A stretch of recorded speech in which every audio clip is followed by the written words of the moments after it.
Robert Pracht, Etude number 25.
Wow, what a great little etude. It goes in 3 the whole time. The entire time you're trying to make the first note of every bar or of every measure dominate the rest of the notes. So it's supposed to be kind of a rhythmical pillar of that bar. So each bar begins with a strong note, and the rest of the notes, the second and third count, are supposedly a little bit weaker.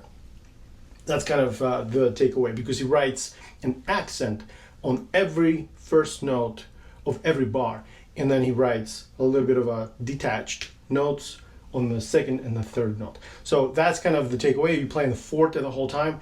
Be sure to use plenty of bow. It's not supposed to be small. It's supposed to be so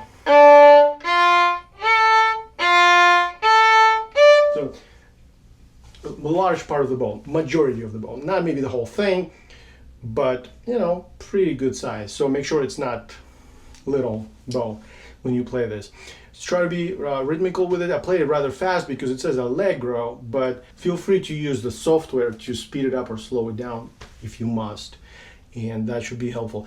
Otherwise, it's not a very difficult etude. It's in a D minor key, so listen to intonation and try to follow it as much as you can. B flat in the key signature.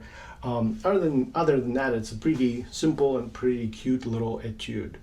Thank you so much for watching, and thank you very much for your support. I really appreciate everyone who has joined my YouTube membership and also my Patreon sites. I really appreciate your support. Thank you. You make it all possible.